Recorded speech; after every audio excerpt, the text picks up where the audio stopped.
Aloha and welcome to the opening episode of Cancer Answers Talk Story. I'm your host Heather Ifat, and just to give you a brief background about what to expect this season, because our theme is focused on cancer, cancer patients and bringing their perspective to the forefront, the challenges that they have experienced, and also what really made them resilient. And these are really important stories to highlight.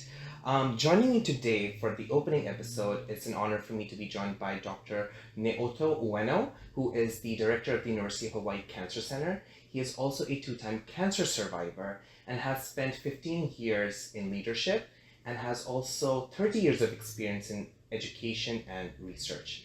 Dr. Ueno, thank you so much for sparing time for this interview. Thank you very much for the opportunity to talk. Yes, definitely. Dr. Ueno, I mentioned in my introduction how you are a two-time cancer survivor, and now you're also a director of the University of Hawaii Cancer Center. Right. So how does your past experience being a cancer survivor tie with the mission of the University of Hawaii Cancer Center and your vision as the Cancer Center director? Well, our mission is to reduce the burden of the cancer of Hawaii and really the U.S. affiliated Pacific Island, including understanding the culture and really trying to take the research to the community including the patient. So what I could tell you is as a cancer survivor, my reason for me standing or sitting here is because many people's contribution to research, and research meaning developing drug, understanding the disease, conducting clinical trials. And I myself has gone through clinical trials, and I also conducted clinical trials which actually end up receiving that treatment. So Right. without those progress, I don't think I would be here. And I think my vision is really going through this process as a cancer patient. We always have a fragmented care, and we talk about patient-centered, but my really goal is to really a research-driven patient care. And then research doesn't mean it's supposed to be like a guinea pig, but we're talking about really making a difference with the latest treatment so that you get the best out of from the research and also standard care. So that's what really I like to see down the road. And because you were a cancer survivor, so how did cancer personally change you as a person? How did you look at it differently? So so that question is commonly asked, and I don't think I changed myself too much in terms of my personality. Or the only difference is that I do recognize I have to live as a person that was a fullest extent. Right. And it's easy to say, but until you really face a very fatal situation, it's very difficult to understand what that means.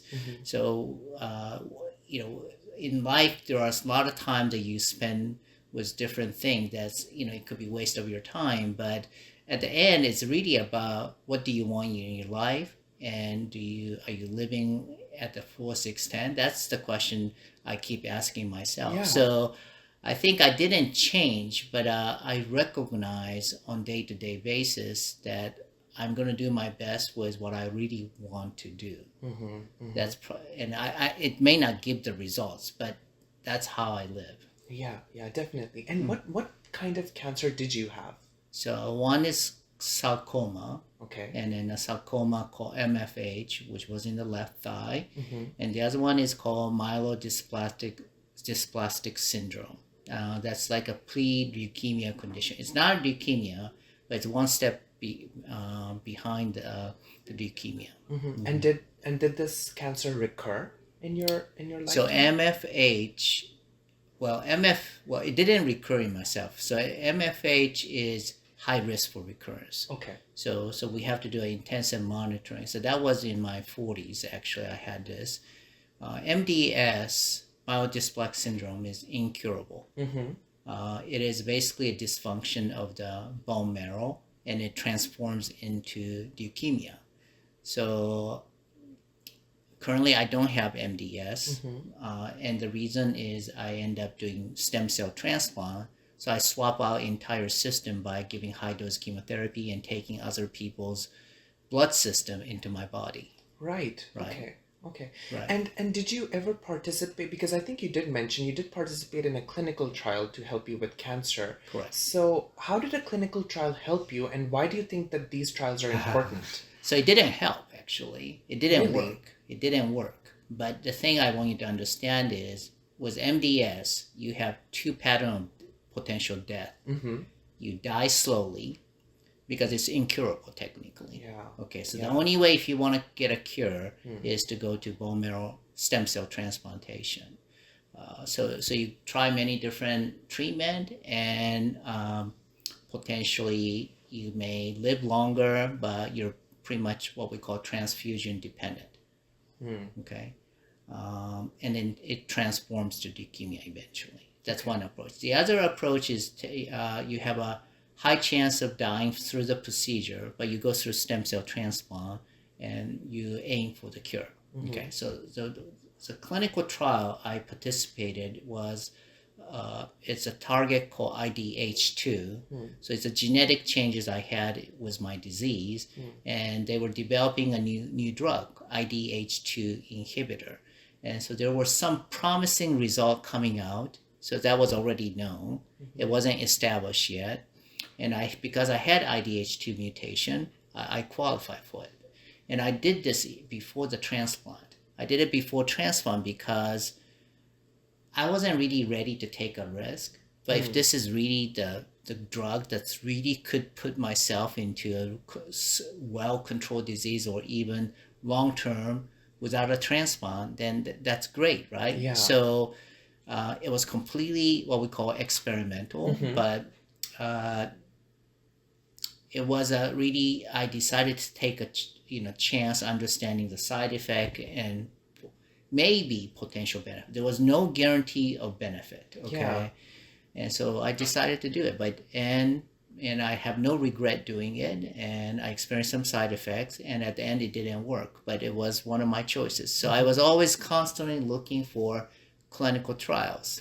Because you mentioned, this is interesting you mentioned this, because you said that the clinical trial did not work because you had an incurable cancer. Right. But many people are reluctant to participate in clinical trials that for the cancers that have a cure. So for those patients, what would you like to tell them in terms of participating in clinical trials? Right. So even with curable or non-curable, it is very important to explore clinical trials. And ultimate reason is there's not a perfect cancer treatment. We think we have a great cancer treatment. Your doctor is definitely trying your best, and that's called the standard of care. If standard care guarantees 100% outcome, right? Everybody gets a cure or get a controlled disease. There is no need for clinical trials. But you have to know the statistic, actually. Many of the cancer does not have the greatest statistics, and we could do better, right? And there's many different type of clinical trials. Some of the clinical trials, it's built on the standard care. So they try to improve something, right? And some is completely new, right? And depending on your health condition, if you're early disease, nobody wants to do completely experimental, right? And then, but if it's something that you build on, and there may be opportunity to do even better. If it's perfect, you're not going to participate. So my message to the community or the patient is that regardless of your stage of your cancer, you need to know, where your disease is going. And then you need to ask question, is there a clinical trial opportunity? Because clinical trials gives you hope and potential of doing better. Now, it is experimental. And if you're not a risk taker at all, zero risk tolerance, then I think it may not fit your need, but at least you should have the knowledge about what opportunity exists. Yeah, definitely. Right.